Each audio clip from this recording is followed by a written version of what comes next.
মানুষ কি হয় অতি সাধারণ জিনিস ভুলে যেতে চায়, তার সিদ্ধান্ত গ্রহণের ক্ষমতা ঠিক আসে না। যে ডিমেনশিয়া যার হবে সে কিন্তু সাধারণত বলবে না যে আমার মনে থাকে না, সে বুঝতে পারবে না, but people surrounding him they can understand যে উনি ভুল করছেন। বেশিরভাগ ক্ষেত্রে যিনি ভুলে যাচ্ছেন উনি কিন্তু বুঝতে পারেন না উনি ভুলে যাচ্ছেন, অথবা ওনার এই জিনিসটা সঠিকভাবে হচ্ছে না। শারীরিক সুস্থতার মতো মানসিক সুস্থতা আমাদের দরকার, এটা বুঝতে হবে। এমন দেখা গিয়েছে যে নিজের টয়লেট করার পর এটা হাত দিয়ে ধরছে, দেওয়ালে মাখাই দিচ্ছে, এরকমও করে ফেলতে পারে। এগুলো সিভিয়ার ফর্মে হতে পারে। ইভেন 80 বছরে প্রতি 6 জনের মধ্যে 5 জনের মধ্যে একজন পর্যন্ত সাফার করবে আপনার এই ডিমেনশিয়াতে। এটা চিকিৎসা আছে, চিকিৎসা দিয়ে এটাকে আমরা অনেকটা ভালো রাখতে পারি এবং ডিজিজ প্রসেসটাকে হল্ট করতে পারি, ডিলে করে দিতে পারি।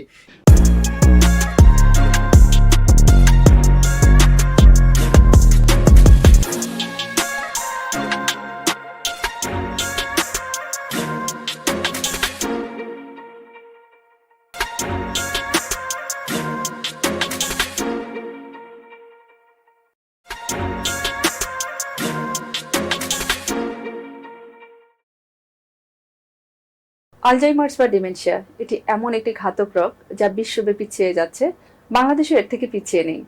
তথ্য বলছে বিশ্বব্যাপী 57 মিলিয়ন মানুষ এই মুহূর্তে ডিমেনশিয়ায় আক্রান্ত, আর প্রতি বছর প্রায় 10 মিলিয়ন কেস নতুন করে আইডেন্টিফাইড হচ্ছে। 2030 সালে প্রজেকশন করা হচ্ছে বিশ্বব্যাপী প্রায় 78 মিলিয়ন মানুষ ডিমেনশিয়া বা আলজাইমার্সে আক্রান্ত হবে।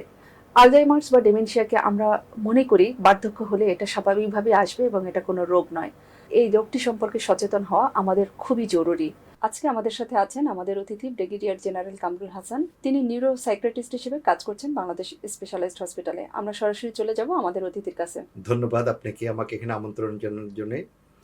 আমি আসলে বেসিক্যালি একজন নিউরো সাইকিয়াট্রিস্ট। কিছুদিন আগে রিটায়ার করেছি বাংলাদেশ আর্ম ফোর্সেস থেকে।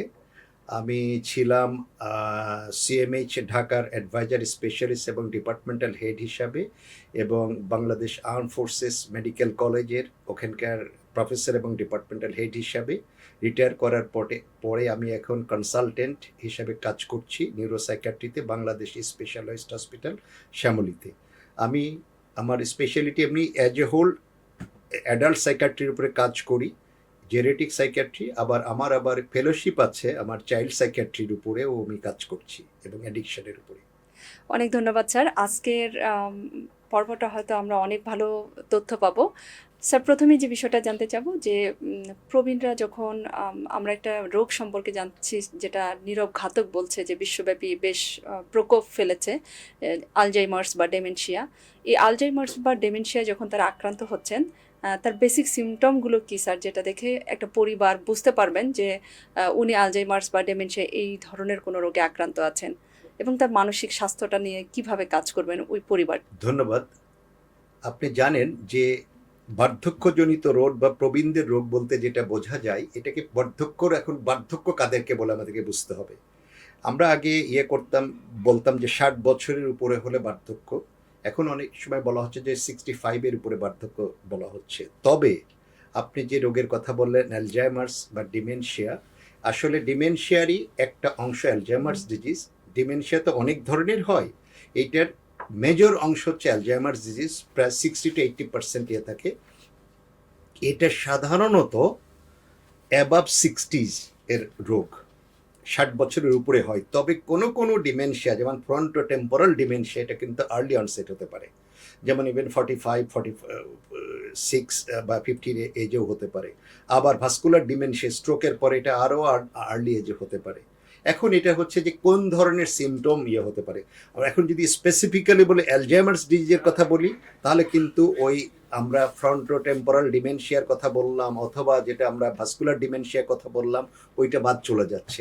অ্যালজাইমার্স ডিজিজ সাধারণত হয় এটা অ্যাবাভ 60, মেল ফিমেল উভয়ের মধ্যেই হতে পারে। এবং এটার প্রথম সিমটমটা হয়, এটা জানেন যে একটা ব্রেনের যে ক্ষয়জনিত রোগের ফলে হচ্ছে। অনেকেই মনে করে এটা বোধহয় বয়সের একটা সমস্যা, আসলে ব্যাপারটা তা না। মানুষ কি হয় অতি সাধারণ জিনিস ভুলে যেতে চায়, তার সিদ্ধান্ত গ্রহণের ক্ষমতা ঠিক আসে না, ভাষা শব্দ খুঁজে পেতে অসুবিধা হয় তার। মানে যখন কোনো কনভারসেশনের মধ্যে কোথায় জিনিস রাখছে ভুল বুঝতে পারছে না, খেয়েছে কি খায়নি ভুলে যাচ্ছে। এবং অনেক সময় হ্যালুসিনেশন হতে পারে, ডিলিউশন হতে পারে, ইরিটেবিলিটি হতে পারে, এবং জিনিসগুলো মিসপ্লেস করছে। যে ধরনের বিহেভিয়ার আগে করতো সে তার থেকে অন্যরকম বিহেভিয়ার করছে। এবং সবচেয়ে ইন্টারেস্টিং, ওনার যে ভুলে যাচ্ছে, বেশিরভাগ ক্ষেত্রে যিনি ভুলে যাচ্ছেন উনি কিন্তু বুঝতে পারেন না উনি ভুলে যাচ্ছেন, অথবা ওনার এই জিনিসটা সঠিকভাবে হচ্ছে না, অন্যরা তাদেরকে বুঝতে পারে। অনেক সময় বাচ্চারা দেখা যায় পরিবারের অন্য সদস্য তাকে নিয়ে হাসাহাসি করছে, বাট ব্যাপারটা এরকম না। Because he or she suffering from a severe, মানে মানে একটা খুব খারাপ একটা রোগে সাফার করতে যাচ্ছেন, খারাপ বলবো না, যেটা একটা রোগে সাফার করছেন, তাকে আমাদের সহানুভূতি দরকার এবং চিকিৎসা দরকার তাৎক্ষণিকভাবে। স্যার, এই যে আপনি কয়েকটা ক্যাটাগরি বললেন ডিমেনশিয়ার, খুব ছোট্ট করে যদি আমরা কি মেসেজগুলো দিতে চাই যে কোন সিমটমে কোন ক্যাটাগরিতে উনি আছেন, এটা কিভাবে স্যার খুব সাধারণভাবে একটা পরিবার অথবা তার পরিবারের যে লোকজন আছে উনি বুঝতে পারবেন? আসলে যারা পরিবারের সদস্যরা আছে ওনাদের কোন ক্যাটাগরি ডিমেনশিয়া আছে ওনাদের এই লেভেলে বোঝার দরকার নাই আমার মনে হয়। সুযোগ নেই। ওনার যে খালি ডিমেনশিয়া আছে এইটুকু যদি বুঝতে পারে, অথবা ওনার এরকম একটা রোগ হয়েছে এইটুকু বুঝতে পারলে সবচেয়ে ভালো হয়। কারণ এই যে classification, it is a specialist part, এবং এটার কিছু ইনভেস্টিগেশন আছে, ওইটা করার পরে তারপরে বলা যায়। খালি সিমটম শুনে যদি বলা যায়, এবং ওইটার প্রয়োজন নাই আমার মনে হয় এটার ইয়েটাতে। সেই ক্ষেত্রে এমনি আমরা অ্যাজ এ হোল যেটা যদি বলি, আপনি যেটা বলছিলাম যে ভাস্কুলার ডিমেনশিয়া যদি যে কাদেরকে হয়, ভাস্কুলার ডিমেনশিয়া দেখা গিয়েছে যে কারো হয়তো একটা স্ট্রোক হলো, অথবা দেখা গিয়েছে যে কোনো একটা কথার ভিতরে জড়তা থাকছে, কথা ভুলে যাচ্ছে, অথবা কোনো সাইডে হয়তো প্যারালাইসিস হয়ে গিয়েছিল, সিটি স্ক্যান অন্য কোনো কারণে করা গিয়েছে, দেখা গেছে যে বিভিন্ন জায়গায় ইনফ্রাকশন আছে। এইরকমের সঙ্গে যদি তার কোয়াগনিটিভ অর্থাৎ যার বুদ্ধিমত্তার, তার যে সমস্ত ব্রেনের খাটিয়ে যেগুলো কাজ করতে হয়, ম্যাথমেটিক্যাল ক্যালকুলেশন, সিদ্ধান্ত গ্রহণের ক্ষমতা, এগুলো যদি দেখা যাচ্ছে যে কমে যাচ্ছে, ভুল করছেন, পারছেন না, হ্যাঁ, তখন এটাকে বোঝা যাবে যে না, এটা উনি এই ফ্রন্টেড ভাস্কুলার ডিমেনশিয়াতে সাফার করতে পারেন। আবারও বলছি যে এইটা কোন ডিমেনশিয়া এটা ওনাদের বোঝা এটা দরকার নাই। একজন আসলে বিশেষজ্ঞের কাছে। বিশেষজ্ঞের ডিমেনশিয়াতে সাফার করছে কোন সিমটম দেখে সেইটা আমাদের বোঝা দরকার। তাহলে স্যার আমরা যদি একটু খুব শর্ট করে বলি যে অ্যাজ এ হোল আমি একজন জেনারেল মানুষ হিসেবে, আমরা জেনারেল মানুষ হিসেবে শুধু ভুলে যাওয়া, অনেক সময় আমরা মনে করি যে একজন মানুষ ভুলে যাচ্ছে ফ্রিকুয়েন্ট, তার হয়তো এই ধরনের লক্ষণ বা এই ধরনের রোগ থাকতে পারে। এইটা শুধু ভুলে যাওয়া এবং এই ডিমেনশিয়া, এইটাকে আমরা আইডেন্টিফাই করব কিভাবে স্যার খুব সাধারণ মানুষ হিসেবে? রাইট, খুব ইম্পর্টেন্ট কোশ্চেন আপনি করেছেন। যে ভুলে যাওয়া, তো আপনি যদি যে কোনো মানুষকে যদি জিজ্ঞাসা করেন যে মনে থাকে কিনা, যে বয়সেরই একটা 10 বছরের ছেলেকে বলেন, একটা 20 বছরের মেয়ে, একটা 40, যে কোনো এজের ছেলে মেয়েকে বললেই সে বলবে যে না, আমার আর আগের মতন মনে থাকে না। So it is a relative term. Practically কি হয়, আসলে কিন্তু ভুলে যাওয়াটা এমনি এক একজনের তার মনোযোগ কেমন থাকছে। স্যার একটু যদি আমি ইন্টারাপশন করি, আমার মনে হয় যে মিস আউট আমরা করে যাব। এই যে কমন টার্মটা চলে আসে যে আমার আর আগের মতো মনে থাকছে না, এটা কি কোনো এনভায়রনমেন্টাল কারণে আমাদের এটা হয়ে যাচ্ছে, নাকি ওভার স্ট্রেস এটার কারণে হয়ে যাচ্ছে? আপনি স্যার মনোরোগ বিশেষজ্ঞ হিসেবে কি ডিটেক্ট করছেন, বা যখন রোগীদের পাচ্ছেন কিভাবে পাচ্ছেন, এটা কেন ঘটছে স্যার? খুব ইয়াংদের মধ্যে এটা ঘটছে স্যার। সবচেয়ে ইন্টারেস্টিং ফাইন্ডিং কি, যার আপনি যেটা নিয়ে আমাদের টপিক অফ ডিসকাশন টুডে, যে ডিমেনশিয়া যার হবে সে কিন্তু সাধারণত বলবে না যে আমার মনে থাকে না, সে বুঝতে পারবে না, but people surrounding him they can understand যে উনি ভুল করছেন। আর যার এটাকে বলে সিউডো ডিমেনশিয়া, ঠিক আছে, সিউডো মানে ফলস, হ্যাঁ, এইটা তারা নিজেরা বলবে আমার মনে থাকছে না, কিন্তু আসলে তার হয়তো মনে থাকছে। ঠিক আছে, নর্মালি কি হয় আমরা জানি যে আপ টু 30 ইয়ার্স আপনার মেমোরি সবারই প্রায় বাড়তে থাকে। 30 to 50 ইয়ার্স মেমোরি স্ট্যাটিক থাকে, 50 to 60 অনওয়ার্ডস তারপরে আস্তে আস্তে একটু একটু করে ডিক্লাইন করে। সুতরাং একটা 30 বছরের 35 বছরের একটা ছেলে মেয়ে বা পুরুষ বা মহিলা যদি বলে আমার মনে থাকছে না, এইটাকে ডিমেনশিয়া মনে করার এমনি সাধারণভাবে কোনো কারণ নেই। ওইটারও হ্যাঁ ইয়েস, তার কথা কি তাহলে মিথ্যা না, সে সত্যি মনে নাও থাকতে পারে। ওইটার আবার আলাদা কারণ আছে, ডিপ্রেশনের জন্য হতে পারে, অ্যাংজাইটির জন্য হতে পারে, এডিএইচডির জন্য হতে পারে, এবং বিভিন্ন আছে, তারপরে সিজোফ্রেনিয়ার জন্য হতে পারে। অনেক ধরনের মানসিক অসুস্থতা আছে যেগুলার কারণে কিন্তু তার মনে নাও থাকতে পারে। আবার কিছু কিছু কারণ আছে যে এটাকে বলে রিভার্সেবল কজ অফ ডিমেনশিয়া, সেগুলো কিন্তু অনেক অল্প বয়সেও হতে পারে। কিছু কিছু ডেফিসিয়েন্সির জন্য, কিছু ভিটামিন ডেফিসিয়েন্সি আছে, খাদ্যের কিছু কিছু মৌলিক উপাদান আছে যেগুলো ডেফিসিয়েন্সির জন্য হলে কিন্তু কখনো কখনো দেখা যায় অল্প বয়সেও তার ভুলে যাচ্ছে। সেই ক্ষেত্রে কিন্তু আমরা ওই ডেফিসিয়েন্সি যে উপাদানটার জন্যে তার মনে থাকছে না, ওইটা রক্তের মাধ্যমে আমরা টেস্ট করে যদি দেখি যেটা কম আছে, তখন আমরা ওইটা দিয়ে দিলে কিন্তু সেটা ঠিক হয়ে যায়, ইট ইজ রিভার্সেবল। সুতরাং ওইটা কিন্তু ওই আমরা যে অ্যালজেমার্স বলছি ওইটা কিন্তু ওই ধরনের না, এবং এটা অ্যালজেমার্সটা অনেক পরে হয়, after 60। Normally after 60। Okay sir, অনেক ধন্যবাদ স্যার। পাশাপাশি যেটা জানতে চাই স্যার, যে পরীক্ষা নিরীক্ষা বা এই যে বিশেষজ্ঞর কাছে যাওয়া, এইটা সাধারণত আমাদের অনেক ক্ষেত্রেই হয় যে আমরা খুব কমন একটা ফেনোমেনা দেখতে পাই যে আমাদের মানসিক স্বাস্থ্যের ব্যাপারে আমরা বড় উদাসীন। হয়তো ফিজিক্যাল কোনো আনফিটনেস হলো, এটা আমরা সিমটম দেখি, হয়তো এটা সিভিয়ার হলো, দেন আমরা একজন ডক্টর বা বিশেষজ্ঞের কাছে চলে যাই। কিন্তু মানসিক স্বাস্থ্যের ব্যাপারটা আমরা এখনো লুকিয়ে রাখতে পছন্দ করি স্যার। সেই ক্ষেত্রে আসলে কখন আমাদের ভাবা উচিত যে না, এখন আমার একজন মানসিক বিশেষজ্ঞের কাছে যাওয়া উচিত? হতে পারে এটা ভুলে যাওয়া, হতে পারে এটা ডেমেনশিয়া অথবা আলজাইমার্স। এই আইডেন্টিফিকেশনগুলো স্যার কিভাবে আমরা করব এবং কখন আপনাদের শরণাপন্ন হওয়া দরকার? আসলে মানসিক রোগ, আপনি অ্যালজেইমার্স, ডিমেনশিয়া যেটাই বলছেন, এটা ছাড়াও এটা তো একটা মানসিক রোগের একটা অংশ। মানসিক অসুস্থতা প্রায় 400 রকমের রোগ আছে মানসিক রোগ, এটা ওয়ান অফ দি ডিজিজ ডিমেনশিয়াটা। এটা ছাড়াও আরো প্রায় ধরেন অজস্র আছে, বললাম অ্যারাউন্ড 400। সুতরাং ওইগুলোর জন্যও কিন্তু যাওয়া উচিত আসলে। এখন এটা আপনি যেটা বললেন, এইটার কারণ কি আমাদের দেশে না, সারা বিশ্বব্যাপী আছে। আমাদের এই সাবকন্টিনেন্টে বা এই যে সমস্ত জায়গায় শিক্ষার হার কম, সেখানে এগুলা বেশি। যেমন এটাকে বলে অশিক্ষা, কুশিক্ষা, কুসংস্কার। এটার জন্যে কিন্তু এইগুলার সম্বন্ধে, বিশেষ করে মানসিক রোগ সম্বন্ধে আমাদের একটা ভ্রান্ত ধারণা আছে। ইভেন সারপ্রাইজিংলি আমাদের ডাক্তারদের ভিতরে, যারা এমবিবিএস ডাক্তার, তাদের ভিতরেও কিন্তু ভুল ধারণা রয়েছে অনেকেরই সাইকিয়াট্রিক ডিসঅর্ডার বা মানসিক রোগ সম্বন্ধে। এটার ওনাদের দোষ না, কারণ আপনি জানেন যে এই সাইকিয়াট্রি বা মানসিক রোগ সম্বন্ধে আমাদের এমবিবিএস যারা পাশ করছে, এরা কিছুদিন আগ পর্যন্ত কিছু না পড়েও এমবিবিএস পাশ করে চলে যেতে পারতো। আমরা যেমন করেছি, যখন এমবিবিএস পাশ করেছি, তখন মানসিক রোগ সম্বন্ধে এবিসিডিও না পড়েই আমরা পাশ করতে পেরেছি। কিন্তু এখন এটা সম্ভব, যার ফলে ওরা মানসিক রোগকে, এমনি যারা হয়তো অনেক বড় বড় ডাক্তার হয়ে গেছেন, কিন্তু ওনাদের হয়তো ওই রকম এটার ফেয়ার কনসেপশন নাই। সেই জন্যে এখানে সমাজ বলেন, মানে যে কোনো লেভেলের মানুষের ভিতরে এই ভ্রান্ত ধারণা আছে। আরও একটি আপনি ইন্টারেস্টিং ফাইন্ডিং বলি, আমাদেরকে বলা হয় কি যে পৃথিবীর সবচেয়ে উন্নত জাতি কাদেরকে বলা হয়? আমেরিকানদেরকে, তাই না? ওখানে ওরা দেখেন এখনো পর্যন্ত সোফার তারা পৃথিবীকে ডমিনেট করছে, নাম্বার 1 এটা রয়েছে। এবং ওদের দেশে কিন্তু রেজিস্টার্ড মানসিক রোগীর সংখ্যা প্রায় 40%। ওদের ভিতরে স্টিগমা অনেক কম। অতি সাধারণ বিষয় নিয়ে কিন্তু তারা সরাসরি সাইকিয়াট্রিস্টের কাছে চলে আসছে। যেমন মাথা ব্যথা নিয়ে হচ্ছে, তারা সরাসরি চলে আসছে যে সাইকিয়াট্রিস্টের কাছে চলে যাব। সেক্সুয়াল প্রবলেম হচ্ছে, সাইকিয়াট্রিস্টের কাছে চলে আসছে। অর্থাৎ লেখাপড়ায় মানুষ ঠিকভাবে করতে পারছে না। বাচ্চা, আপনি বললেন ডিমেনশিয়াতে বড় বয়সের, ছোট বাচ্চারা ভুলে যাচ্ছে, পড়া শিখতে পারছে না। ওরাও জানে যে এটা কিন্তু আমাদের নিউরোকগনিটিভ বা সাইকিয়াট্রিক ডিসঅর্ডার, এটার জন্য তারা সরাসরি সাইকিয়াট্রিস্টের কাছে চলে আসছে। অথচ আমাদের দেশে এই কুসংস্কার, অশিক্ষা, কুশিক্ষার জন্যে হাজার হাজার না লক্ষ লক্ষ, বলবো না, কোটি কোটি মানুষ সাফার করছে, কিন্তু তারা এই চিকিৎসা পাচ্ছে না। স্যার, দুটো জিনিস আপনার কাছে এখানে জানতে চাই, আমরা হয়তো মূল প্রসঙ্গে চলে যাব।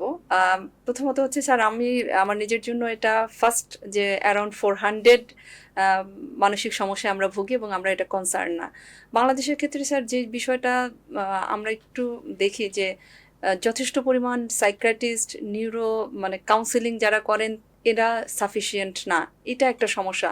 দ্বিতীয় স্যার, এই যে সচেতনতা আমাদের আসলে যাওয়া দরকার। আমরা প্রত্যেকেই আসলে এখন যে লাইফটাই আসি, স্ট্রেস ফিল করি অথবা আমরা বার্ন আউট হয়ে যাচ্ছি, কিন্তু এর পরে যে একজনের কাছে আমাদের শরণাপন্ন হওয়া দরকার, এটা আমরা করছি না। সেই ক্ষেত্রে স্যার, ইন জেনারেল সচেতনতাটা কি হওয়া দরকার? সচেতনতা হওয়া দরকার আমাদের। প্রথমত মানসিক স্বাস্থ্য কি, এটা আমাদেরকে বুঝতে হবে। শারীরিক সুস্থতার মতো মানসিক সুস্থতা আমাদের দরকার, এটা বুঝতে হবে। এবং ওইটার যেমন যত্ন নিতে হয়, শারীরিকভাবে অসুস্থ হলেও যেমন ফিজিশিয়ানের কাছে যেতে হবে, মানসিকভাবে অসুস্থ হলেও আমাদেরকে ফিজিশিয়ানের কাছে যেতে হবে। এইটা আমাদের প্রথমে কি বুঝতে হবে। এটার সঙ্গে কুসংস্কার নাই, কোনো খারাপ কিছু নাই, লজ্জা নাই, শঙ্কা নেই। ওইটার যেমন চিকিৎসা আছে এইটারও তেমন চিকিৎসা আছে। ওইটারও যেমন ব্রেনের এবং রক্তের মধ্যে বিভিন্ন কেমিক্যালের চেঞ্জ আসে, এইটারও রক্তের মধ্যে এবং ব্রেনের মধ্যে বিভিন্ন নিউরোকেমিক্যালের চেঞ্জ আসে। দুইটারই খুব ভালো উন্নত চিকিৎসা আছে। সুতরাং আমাদেরকে প্রথমেই এই অজ্ঞতা কুসংস্কারতে দূরে আসতে হবে। আর এই যে আপনি যেমন আজকে প্রোগ্রাম করছেন, এরকম আপনাদের মতন বিভিন্ন অর্গানাইজেশন, আপনারা যে এইরকম জন সচেতনতামূলক প্রোগ্রাম করছেন, এর মাধ্যমেও কিন্তু মানুষজন বুঝতে পারছে যে না, আমরা এই রোগগুলা সম্বন্ধে, যেমন আজকে আপনার ডিমেনশিয়া আলঝেইমার্স ডিজিজ সম্বন্ধে জানতে পারছে, এবং বহু অর্গানাইজেশন বিভিন্ন মানসিক রোগ সম্বন্ধে কিন্তু তারা প্রচার করছে। এবং আপনি জেনে খুশি হবেন যে এখন আমাদের কাছে যে সমস্ত রোগী আসে তার মোর দেন 50% কিন্তু সেলফ রেফারাল নিজেরা আসে। আগে যেটা ছিল 5%, এখন কিন্তু প্রায় 50% উপরে কিন্তু নিজেরা বুঝতে পারছে। সুতরাং এটাতে বোঝা যায় যে সচেতনতা অনেক বাড়ছে, বেড়েছে। Thank you sir. স্যার, আমরা আবার যদি একটু আলজাইমার্স বা ডিমেনশিয়ায় ফেরত যাই, এইটাকে যদি আমরা স্কেলিং করতে চাই, যে সে কোন অবস্থায় আছে, এরকম কোনো স্কেলিং করার সুযোগ আছে কিনা, এবং কোন জায়গায় কোন সাপোর্টটা দরকার স্যার? এটাতে একটা আমরা করে মাইল্ড, মডারেট, সিভিয়ার যদি আমরা এর ভাগ করতে পারি, মানে মৃদু, মধ্যম আর তীব্র যদি মনে করি। মৃদু বলতে যে সে নিজের মোটামুটি যত্ন নিতে পারবে, বুঝতে পারবে, দৈনন্দিন কাজে একটু ভুল হতে পারে, কথাবার্তা ভুল হয়ে যেতে পারে, মিসপ্লেস করতে পারে। আর মধ্যম যেটা কি হবে, সে দেখা যাচ্ছে যে এক বাথরুমের জায়গায় অন্য জায়গায় চলে যাচ্ছে, অর্থাৎ নিজের পরিচিত বাথরুম ছেড়ে অন্য জায়গায় অন্যের বাসায় খুঁজে পাচ্ছে না, এরকম হয়ে যেতে পারে। এইসব এরকমও হতে পারে। খাবারটা ভুলে যাচ্ছে না খেয়েও, বা একবার খেয়ে আবার খাচ্ছে, অথবা খাওয়ার পরেও না খেয়েও বলছে আমি খেয়েছি, এরকম হতে পারে। আর সিভিয়ার ফর্মে যখন হয়ে যায় তখন কিন্তু সে আর কিছুই করতে পারে না। ইভেন নিজের পায়খানা প্রস্রাব সে বুঝতে পারে না। ইভেন এমন দেখা গিয়েছে যে নিজের টয়লেট করার পর ওটা হাত দিয়ে ধরছে, দেওয়ালে মাখাই দিচ্ছে, এরকমও করে ফেলতে পারে। এগুলো সিভিয়ার ফর্মে হতে পারে। তা প্রথমেই আমাদের এটার সবচেয়ে হচ্ছে যে আমাদের ডিমেনশিয়া এখনো পর্যন্ত এটা কিন্তু কিউরেবল ডিজিজ না। এটাকে করতে কিছু কিছু কিউরেবল, যেগুলো রিভার্সেবল কজের আমি যেটা বললাম ওইগুলো কিউরেবল, কিন্তু ওটার ডেফিসিয়েন্সি গুলো দূর করে দিলে হয়ে যায়। আর বেশিরভাগই দেখা যাচ্ছে অ্যালঝেইমার্স বা অন্যান্য আরো কিছু মেজর যেগুলো আছে এটা কিন্তু কিউরেবল হয় না, কিন্তু আমরা ডিজিজ প্রসেসটাকে হল্ট করে দিতে পারি বা ডিলেট করে দিতে পারি। আমরা যত তাড়াতাড়ি ডায়াগনোসিস করতে পারবো, আমরা ধরেন মৃদু পর্যায়ে যে সাধারণ ভুল হচ্ছে, নাম মনে থাকছে না, বা একটা জিনিস খেয়েছি কি খাইনি, বা একটা কাজ করতে গেলে আগের ডিসিশন অল্প অল্প করে হচ্ছে, এই অবস্থায় যদি আমরা ডায়াগনোসিস করি এবং তাকে যদি আমরা চিকিৎসা শুরু করতে পারি, এমন হতে পারে যে ওনাকে আমরা মডারেট মানে মধ্যম বা তীব্র জায়গায় আমরা যেতেই দিব না, উনি হয়তো বাকি জীবন এই মৃদু অবস্থায় থেকে যেতে পারবেন। অনেক ধন্যবাদ স্যার। স্যার, যখন একজন প্রবীণ আক্রান্ত হচ্ছেন, তার আচরণগত অনেকগুলো পার্থক্য বললেন। এক্ষেত্রে স্যার, যারা যে পরিবারটাকে সাপোর্ট দিচ্ছে তাকে, বা যে কেয়ার গিভার, কেয়ারটেকার হিসেবে কাজ করছে, তার জন্য কোন ধরনের পরামর্শ দেবেন স্যার? এবং কখন আসলে, যদি জানতে চাই যে একজন আক্রান্ত হলেন, উনি কতবার ইন জেনারেল আপনাদের সাথে বা একজন সাইকিয়াট্রিস্টের কাছে যাওয়া দরকার তার সুস্থ থাকার জন্য? প্রথমত আগে আরেকটা আপনার এখানে প্রশ্ন আসেনি যে কার কাছে যাবে। জি স্যার। এটা কি সাইকিয়াট্রিস্টের কাছে, নিউরোলজিস্টের কাছে, ফিজিশিয়ানের কাছে, কার কাছে যাবে? এটা আমাদের একটা অনেকের ভিতরে প্রশ্ন আসতে পারে যে আমি কার কাছে যাব। এরকম হলে সবচেয়ে ভালো হয় যদি আপনার কাছে ওখানে আশেপাশের যদি সাইকিয়াট্রিস্ট থাকে, বেস্ট আপনি একজন সাইকিয়াট্রিস্টের কাছে যাবেন। যদি না হয় নিউরোলজিস্টের কাছেও যেতে পারেন। তবে এই ডিমেনশিয়াতে কি হয়, সাধারণত নিউরোলজিক্যাল এবং সাইকিয়াট্রিক দুইটার প্রবলেম একসঙ্গে হয়, যেটা আপনার আচরণগত সমস্যা হয়, এবং আচরণগত সমস্যাটাই কিন্তু তার প্রধান সমস্যা হয়ে দাঁড়ায়। যেমন আচরণগত সমস্যা কোনগুলো হতে পারে, সে হতে পারে এমন অ্যাগ্রেসিভ হতে পারে, ভায়োলেন্ট হতে পারে, ডিপ্রেসিভ হয়ে যেতে পারে, অ্যাংজাইটি প্রণ হয়ে যেতে পারে, রেস্টলেস হয়ে যেতে পারে, ইনসমনিয়াতে সাফার করতে পারে। তারপর এমন হচ্ছে তার পার্সোনালিটি প্যাটার্ন ভুলে যেতে পারে, যেমন নিজের মেয়ের গায়ে, নাতির গায়ে হাত দিয়ে ধরতে পারে, তাকে হয়তো সেক্সুয়ালি অ্যাবিউজ করতে যেতে পারে। এই রকম অনেক সময় কিন্তু হয়ে যেতে পারে। কিন্তু এটা কি যখন উনি সিভিয়ারে যাচ্ছেন তখন, এটা নাকি মডারেট টু সিভিয়ারের মধ্যেও এরকম হয়ে যেতে পারে। উনি তখন বুঝতে পারছেন না তো ওনারে, এবং সে তো ইচ্ছা করে করছে না। ইভেন দেখা গিয়েছে যে নিজের নাতিকে ওয়াইফ বলে পরিচয় দিচ্ছে, সে বুঝতে পারছে না তো এটা ওনার কাছে। তো এইরকম যদি হয় তখন আমাদের কেয়ার গিভারদের জন্য এটা যারা থাকবে ওদেরও কিন্তু আমাদেরকে ব্রিফ করে দিতে হবে, কেয়ার গিভারদেরকে যিনি কোন স্টেজে আছেন এটা বলতে হবে, এবং এইরকম আচরণ যদি ওই স্টেজে থাকে কি কি ধরনের আচরণ করতে পারে ওই যিনি সাফার করছেন, এইটা ওই কেয়ার গিভারদেরকে একটু ব্রিফ করে দিতে হবে তাদেরকে যে এরকম, এবং তখন তারা কেমনভাবে ইয়ে করবে। তাদেরকে এরকম ভয় পাওয়ার কোনো কারণ নেই যে তাকে এরকমভাবে খুব ভায়োলেন্টভাবে অ্যাগ্রেসিভভাবে তাকে রেপ, এইরকম এত ইয়ে না। তাকে যদি খুব ফার্মলি সফটলি বলা যায় যে ন আপনি কিন্তু, এবং প্লিজ আপনি ওখানে থাকেন, আপনি আমার দিকে এ করবেন না, আমি আপনাকে তো খাবার দিচ্ছি, ঠিক আছে, আপনি আমি চুল আসিয়ে দিচ্ছি, আপনি এরকম হাত দিবেন না আমাকে, আপনি বসে থাকেন, একটু ফার্মলি বললেই কিন্তু ওনারা তখন এটা দেখে চুপ শুনেন। হয়ে যায়, কথা শুনবেন। তাদেরকে আমাদেরকে মায়া দিয়ে, মমতা দিয়ে, আদর দিয়ে, সহানুভূতি দিয়ে ওনাদের সঙ্গে আমাদেরকে আচরণ করতে হবে। আমাদের ওনাদের সঙ্গে খারাপ আচরণ করা যাবে না। ভয়ের কোনো কারণ নাই যে আমাকে আমার দ্বারা ওনার দ্বারা আমার ক্ষতি হয়ে যেতে পারে, না এইরকম তারা ওই রকম, দে আর নট ক্রিমিনাল। স্যার, অনেক ক্ষেত্রে আমরা অনেক মানবিক ঘটনা দেখে থাকি, যে একজন ডিমেনশিয়া বা আলজাইমার্সের পেশেন্ট হাত পা বেঁধে রাখা হয়েছে। এটা কতটুকু স্যার তার মানসিক স্বাস্থ্যকে কতটুকু এফেক্ট করছে বা না, কিভাবে? খুবই এটা দুঃখজনক, দুর্ভাগ্যজনক, এটা করা উচিত না।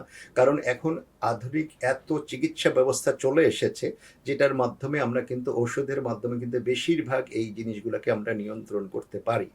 হাত পা বেঁধে রাখার বরং এইটাতে আরো ডেটোরিয়েট করে এবং অনেক- অন্যান্য রোগের প্রকোপও আরো বেড়ে চলে যায়। কিন্তু ইভেন এটার জন্য তার হার্ট অ্যাটাক হতে পারে, ব্রেন স্ট্রোক করে যেতে পারে, কিন্তু আরো এরকম মানসিক শকের জন্য। আপনি বললেন যে একজন কোনো কারণে উনি নিউরোলজিস্টের কাছে গেল, সেক্ষেত্রে কি এই গাইডেন্সটা নিউরোলজিস্ট থেকে হয় স্যার? যে পাশাপাশি তার একটা, আপনার কথা শুনে মনে হলো যে this is an care, full care team একটা তার জন্য কাজ করবে। তাহলে ওনারা কি গাইডেন্স করেন যে একজন সাইকিয়াট্রিস্টের কাছে যাওয়া দরকার? এটা তো আমি বলতে পারবো না, তবে আমাদের দেখা মতে অনেকে করেন, অনেকে করেন না। সেটার জন্য অনেক নিউরোলজিস্ট আছে, গেলে বলে যে না আপনি সাইকিয়াট্রিস্টের কাছে দেখেন, অনেকে হয়তো চিকিৎসা দিয়ে দিচ্ছেন। কিন্তু আমি আমাদের যারা সাফার করছে তাদের পরিবারের উদ্দেশ্যে বলবো, আপনাদের পরিবারে যদি কেউ এরকম থাকে অবশ্যই আপনি একজন সাইকিয়াট্রিস্টের কাছে যাবেন। এবং এই যে ওষুধগুলো দেওয়া হয় এগুলো বেশিরভাগই কিন্তু নিউরো সাইকিয়াট্রিক ওষুধ, সাইকিয়াট্রিক, সুতরাং এইটা ওনাদেরই এইটার উপরে দখল বেশি আছে এটার উপরে। অনেক ধন্যবাদ স্যার। আমাদের দুটো কেস স্টাডি ছিল, বা আমাদের কাছে রিকোয়েস্ট এসেছিল যে উনি যখন তার আমরা তো সব মিলে তার নামটা প্রকাশ করছি না, যে হাজব্যান্ডকে নিয়ে যখন আমাদের একজন স্বনামধন্য নিউরোলজিস্টের কাছে গিয়েছেন, তো সে জাস্ট তাকে বলে দিয়েছে এখন উনি লাস্ট স্টেজ, তো করণীয় কিছু নেই। এই যে একটা শকিং সে পেল যে তার করণীয় কিছু নেই, সেই ক্ষেত্রে উনি একটা গাইড পেলেন না যে তারপরের স্টেজটা কোথায় যাওয়া দরকার। এবং আমার কাছে মনে হয় যে অনেকেই বিভ্রান্তির মধ্যে আছে। এই বিভ্রান্তি থেকে আসলে আমরা বের হওয়ার জন্য কোন জায়গাগুলো আমাদের কাজ করা দরকার স্যার? না, প্রথমত হচ্ছে আমি জানি না ঘটনাটা কি, এবং যিনি বলেছেন ওনারও আমি জানি না। নর্মালি এরকম বলার কথা না। যে কোনো স্টেজেই কিন্তু অনেক কিছুই করার আছে। ইভেন সিভিয়ার স্টেজে যেটা যাচ্ছে সেখানেও যে করণীয় কিছু নাই তা কিন্তু নয়, ওই স্টেজেও আমাদের করণীয় আছে। হ্যাঁ, মেইনলি কিন্তু আমাদের এটা থাকবে যে কেয়ার গিভারের এইটার ওনার দায়িত্ব অনেক অপরিসীম এখানে ভালো, এবং ওনাদেরকে ট্রেন্ড হতে হবে, এবং ওনাদেরই কিন্তু মানসিকভাবে ওনাদের কাউন্সেলিং দরকার, ওনাদেরও অনেক সময় ট্রিটমেন্ট দরকার লাগে। কারণ এই কেয়ার গিভারে ওষুধ তো আমরা দিয়ে দিই, ওষুধ খেলেই কিন্তু হবে না তার। এই বিহেভিয়ারাল চেঞ্জগুলো, অ্যাজ ফর এক্সাম্পল ধরেন আমার কাছে আসছে একজন মহিলা, সে বলছে যে আমার বাবা আসছে আমার কাছে। হ্যাঁ, তো ওনার মেয়ে ওনাকে বকা দিয়েছে যে তুমি কি বলো তোমার বাবা আসছে, আমার নানা কবে তোমার বাবা মারা গেছে আর তুমি বাবার কাছে বলছে। এটার পরে উনি ভায়োলেন্ট হয়ে গেছে, তারপর তুই কি বলিস। হ্যাঁ, এই যে ধরনের তো জানতো না। এখন আমরা কি বলি, ধরেন এইরকম যদি কেউ বলে তখন ওনাকে কি বলতে হবে, আচ্ছা মা অথবা বাবা যদি থাকে, আচ্ছা তোমার বাবা তো, আচ্ছা ঠিক আছে, উনি তো তোমাকে অনেক ভালোবাসতেন তাই না, আচ্ছা ঠিক আছে আসছিল, আচ্ছা ঠিক আছে অসুবিধা নেই, চলো গিয়ে চলো বাবার ছবিটা তোমাকে দেখাই, তোমার বাবার ছবিটা দেখায়, দেখো তো।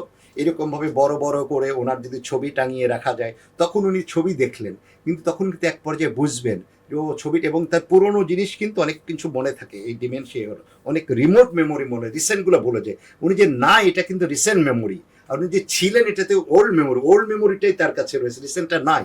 কিন্তু ছবিগুলো যখন দেখা যাচ্ছে উনি কিন্তু ওল্ড ডেজের কথা করছেন, কিন্তু তখন উনি কিন্তু অনেক সময় বুঝতে পারেন যে he is or she is no more. সেই জন্যে তাকে তার সঙ্গে কনফ্লিক্টে না গিয়ে তারটাকে কিছু প্রোটেস্ট না করে একটু ডিস্ট্র্যাক্ট করে নিয়ে সফটলি বুঝিয়ে বলতে হবে।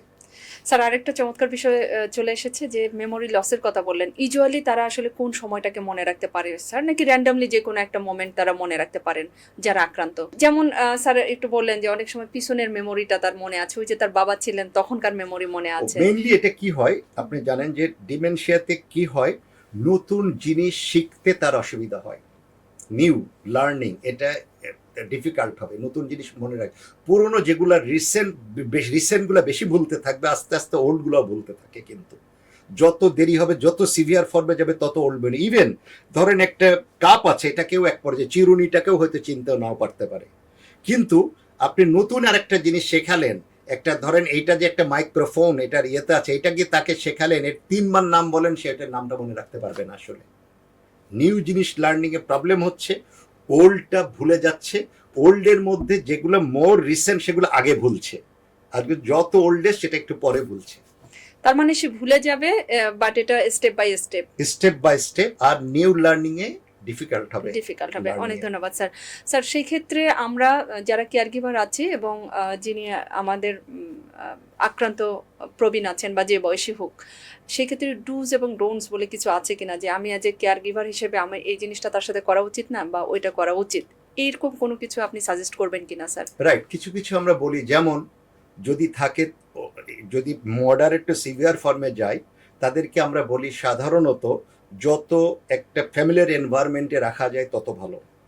বেশি জায়গায় তার কাছে, আজকে এই বাসায় কালকে ওই বাসায় না গিয়ে একটা নির্দিষ্ট জায়গায় যদি তাকে রাখা যায়, তো ওনার পরিচিত বাথরুমটা চিনে, ওনার নিজের রুমটা চিনে, অন্য ডাইনিং রুমটা চিনে, এটা ভালো। কম লোকের সঙ্গে যদি দেখা সাক্ষাৎ হয় সেটা ভালো। আজকে অমক দেখতে আসছে, কালকার একজন আসছে, বহুদিন চিনে না, এসে পরিচয় দিল আমি তো আপনার অমক হই, এরকম করে সে কনফিউজড হয়ে যাবে। আপনজন বা যারা আছে রেগুলার যদি দেখা সাক্ষাৎ করে, তাকে কিন্তু টাইম দিলে সে কিন্তু খুশি হবে, তার সঙ্গে কথা বলতে হবে, লোনলিনেস যাতে ফিল না করে। বসে চুপচাপ বসে রয়েছে, যা করলে একটু কথা বললো, তার সঙ্গে যদি একটু বিভিন্ন পুরোনো দিনের মুভিসগুলো দেখানো যায়, গানগুলো শোনানো যায়, সে উনি যে ধরনের গান শুনতেন মেন্টাল রিক্রিয়েশনের এবং গানগুলো কিন্তু মনে থাকে, কিন্তু তখন উনি এনজয় করবেন তখন। বা ওনার বয়স হয়ে গেছে, ওই সময় উনি যেগুলো সিনেমা দেখতেন ওল্ড, ওগুলাও দেখানো যেতে পারে। আরেকটা হতে পারে কি, উনি যদি কোথাও রিয়্যাক্ট করেন, অথবা কোনো ধরেন একটু রাগ করলেন, অথবা একটা কথা বললেন যেটা হয়তো মনে হতে পারে যে ইটস নট ট্রু, উনি ভুল বলছেন, ওনাকে প্রোটেস্ট করা দরকার নেই, আর্গুমেন্টে যাওয়া দরকার নাই। মানে কখনোই আর্গুমেন্টে যাবে না, আর্গুমেন্টে আমরা করব না। ঠিক আছে, ওনারটা বলে একটু ডিস্ট্রাক্ট করে, অথবা ওইটাকে ডাইরেক্টলি না বলে অন্যভাবে বুঝিয়ে বলতে হবে। আচ্ছা ঠিক আছে, বললো যে উনি খেয়ে বললো যে আমি খাইনি, খাইছেন একটু, আপনি একটু আগে খেয়েছেন, এখন বলছেন খাননি, মানে তো বলো আচ্ছা খাননি, তাহলে আবার খিদে লাগছে, তাহলে আবার খেতে চাচ্ছেন, হ্যাঁ ঠিক আছে আবার একটু খান, কিন্তু আপনি কিন্তু বেশি খাওয়া যাবে না, ঠিক আছে। Thank you sir. স্যার তাহলে যে বিষয়টা আরেকটু জানতে চাই যে আপনার যারা কেয়ার গিভার আছেন তাদেরকে আমরা কিভাবে তাদের মানসিক স্বাস্থ্যের যত্নটা আমরা এই আমার যিনি প্রবীণ আছেন, যিনি আক্রান্ত ব্যক্তি আছেন, তাকে টেক কেয়ার করার জন্য আমরা কেয়ার গিভারের জন্য মানসিক স্বাস্থ্যের জন্য কোনো উপদেশ আপনি দিতে চান কিনা স্যার?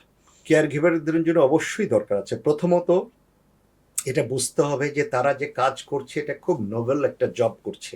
এইটার আমরা যদি ধর্মীয়ভাবে বলি একটা সোয়াবের কাজ করছে, সামাজিকভাবে বলি একটা বিরাট সামাজিক দায়িত্ব পালন করছে, আর আত্মীয় বা সন্তান বলে অথবা কেউ যদি বেতনভুক হয়, সেও কিন্তু একটা এর পরিবর্তে রিনুমারেশন পাচ্ছে। এটা একটা সাইড চলে গেল।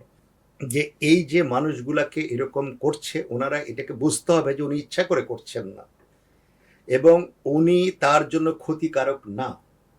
ওনার যে এটা হচ্ছে একটা অসুস্থতা, এই অসুস্থতাকে আমাদেরকে ওনার সঙ্গে এটা ভেঙে পড়লেও চলবে না। আমরা হঠাৎ আক্রমণাত্মক যদি উনি কখনো হয়েও যান, কখনো এটা আমরা ভয় পাবো না। ওনার সঙ্গে সফটলি যদি আমরা হ্যান্ডেল করি, ভয়ের কোনো কারণ নাই। এবং বারবার করে একই কথা বারবার বলছে, হয়তো রাত্রে বারবার ডেকে তুলছে, ওনাদের ঘুমের ডিস্টারবেন্স হয়, দেখা যাচ্ছে সারা রাত জেগে থাকছে, দিনের বেলা ঘুমাচ্ছে। সুতরাং ওনার সঙ্গে করে যে কেয়ার গিভার থাকবে, তাদের ঘুমের স্টাইলটা ওইরকমভাবে চেঞ্জ করে নিতে হবে। এবং পিরিয়ডিক্যালি আমি বলবো যারা এর কেয়ার গিভার থাকবে এদেরও কিন্তু মাঝে মাঝে কিন্তু সাইকিয়াট্রিস্ট বা সাইকোলজিস্টের কাছে গিয়ে একটু কাউন্সেলিং দরকার আছে। দরকার হলে তারা একটু ওষুধ প্রয়োজন হবে খাবে, অথবা একটু কাউন্সেলিং নিলেই ঠিক হয়ে যাবে। স্যার, সর্বশেষ যেটা জানতে চাই যে যিনি আলজাইমার্স আছেন সবসময় কি হাইপার অ্যাক্টিভিটিটা তার মধ্যে ঘটবে কিনা, বা ঘটার চান্সেস কেমন, নাকি এটা ঘটতেও পারে নাও ঘটতে পারে?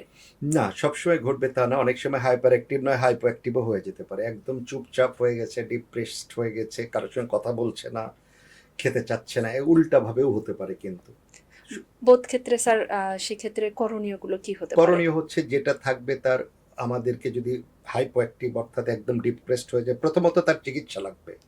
যে ডিপ্রেশনের সাফার করে ওইটারও জন্য ওষুধ এবং কাউন্সেলিং বা দুটোই লাগবে। লাগবে।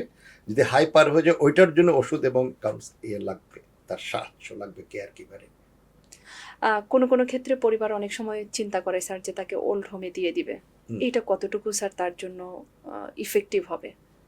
সবচেয়ে ভালো হয় যদি নিজেদের কাছে রাখা যায়, এটা তো বেস্ট। কিন্তু যদি ওই রকম না থাকে তাহলে তো তার একটা, তারপরেও সে যেন, উনি যেন একটা চিকিৎসা পায় সেই ব্যবস্থা, সেটার ব্যবস্থা হতে পারে, সে যেখানে থেকেই হোক না কেন। এখন যদি তার কেয়ার গিভার কারো না থাকে, এরকম অনেকেই আছে, কেউ নাই দেশে, তার সবাই চলে গেছে, তা ওনার ক্ষেত্রে ওল্ড হোম দিতে পারে, বাট ওনার যাতে ট্রিটমেন্টটা পায়, ওনার যাতে একটা কেয়ার গিভার থাকে এবং সেখানে উনি চিকিৎসা পেতে হবে। এটা এটা মাস্ট। জি, স্যার, সবশেষ যদি এই সচেতনতার জন্য আমাদের দর্শক যারা আপনাকে শুনবেন তাদের জন্য যদি কিছু বলতে চান। তাদের জন্য বলবো যে প্রথমত যে ডিমেনশিয়া বা অ্যালজাইমার্স ডিজিজ, এটা খুবই এখন বয়স্কদের জন্য কমন একটা অসুস্থতা, এবং যত বয়স বাড়তে থাকবে এই রোগের প্রকোপ তত বাড়তে থাকবে। অ্যাজ ফর এক্সাম্পল, যে 60 বছর থেকে যে পরিমাণে এটার হওয়ার সম্ভাবনা বেশি, 65 বছর গেলে আরও বেশি, 70 বছর গেলে আরও বেশি, 75 বছর গেলে আরও বেশি, ইভেন 80 বছরে প্রতি 6 জনের মধ্যে 5 জনের মধ্যে একজন পর্যন্ত সাফার করবে আপনার এই ডিমেনশিয়াতে। এবং আমাদের দেশে কিন্তু এখন গড় আয়ু প্রায় 72 বছর। সুতরাং এই রোগীর সংখ্যা কিন্তু আমাদের অনেক হয়ে গেছে। এটাকে আমরা যদি এটা ভুল না করি যে আরে বয়স হয়ে গেছে বলে উনি মনে রাখতে পারছেন, উল্টাপাল্টা বকছেন, ন, এটা বয়সের সমস্যা না, এটা একটা অসুস্থতা, একটা রোগ। এটা চিকিৎসা আছে, চিকিৎসা দিয়ে এটাকে আমরা অনেকটা ভালো রাখতে পারি এবং ডিজিজ প্রসেসটাকে হল্ট করতে পারি, ডিলে করে দিতে পারি। এবং অনেক ভালো ভালো ডায়াগনোস্টিক টুল আমাদের দেশে চলে এসেছে এবং চিকিৎসার ব্যবস্থা আছে। আপনার এটার এই কাগজের কুসংস্কারের ভিতরে আবদ্ধ না হয়ে থেকে সরাসরি আমি বলবো চিকিৎসকের, স্পেশালি যদি সম্ভব হয় একজন সাইকিয়াট্রিস্টের কাছে আপনি আপনার এই ডিমেনশিয়া যিনি আক্রান্ত তাকে নিয়ে যান। অনেক ধন্যবাদ স্যার, আজকের মতো এখানেই শেষ করব। স্যারের কাছে খুবই কৃতজ্ঞ, আমরা এতক্ষণ তার কথা শুনলাম কিভাবে ডিমেনশিয়া আলজাইমার্সকে আমরা আইডেন্টিফাই করতে পারি, যারা আমরা সেবা দিচ্ছি তারা কিভাবে মানসিকভাবে সুস্থ থাকতে পারি, এবং একজন নিউরোলজিস্টের কাছে গেলেও যে একজন নিউরোসাইকিয়াট্রিস্টের প্রয়োজন, এই বিষয়গুলো স্যার বিস্তারিত বলেছেন।